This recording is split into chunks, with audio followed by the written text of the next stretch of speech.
కూడా సిగరెట్ ముక్కలు వేయడము, ఏదైనా కూడా తినుబండారాలు తిని తాగేయడము. మున్సిపల్ కార్మికులు అంగన్వాడీ కార్యకర్తలు సుమారు 16 రోజుల నుంచి సమ్మె చేస్తున్నారు.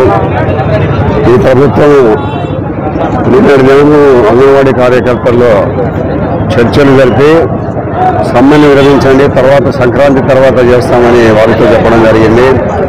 15 రోజులుగా సమ్మె చేస్తూ ఉండబడినప్పటికీ ఏదో వాళ్ళతో నెగోషియేషన్స్ జరిపి కొంత మేరకు ఏదో మీకు శాలరీస్ పెంచుతామని వాళ్ళకి చెప్పకుండా 15 రోజులు సంక్రాంతి తర్వాత మీరు మీ సమస్య పరిష్కారం చేస్తామని చెప్పడం అనేది దుర్మార్గమైన చర్య.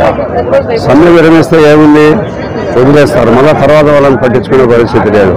నిన్నటి దినం నుంచి ఇక్కడ కూడా మున్సిపల్ వర్కర్లు, కార్మికులు, పారిశుద్ధ్య కార్మికులు సమ్మె చేస్తూ ఉండబడినప్పటికీ వీళ్ళని గురించి కూడా ఎవరు పట్టించుకునేవారు లేరు. వీళ్ళ గురించి ప్రజాప్రతినిధులు కానీ ఎవరు మున్సిపల్ కమిషనర్ కానీ వచ్చి మీరేదో ప్రభుత్వం దృష్టికి తీసుకొని పోతాం, మీ దాంట్లో కొంత ఏదైనా పరిష్కారం చేస్తామని చెప్పేవాళ్ళు ప్రజాప్రతినిధులు కానీ ఎవరు లేరు.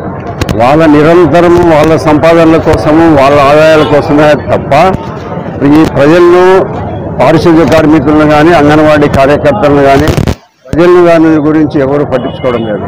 నిరంతరము వాళ్ళ ఆదాయాలు, వాళ్ళ పరిస్థితులు, వాళ్ళ సంపాదనలే తప్పక ప్రజల గురించి ఎవరు పట్టించుకునే పరిస్థితి లేదు. ఈ పారిశుద్ధ్య కార్మికులకు, అంగన్వాడీ కార్యకర్తలకు పూర్తి సంపూర్ణ మద్దతు, సమ్మె జరిగినంత కాలం మద్దతు ప్రకటిస్తూ ప్రభుత్వం దిగొచ్చేటంత వరకు మా మద్దతు వారికి కొనసాగుతుంది.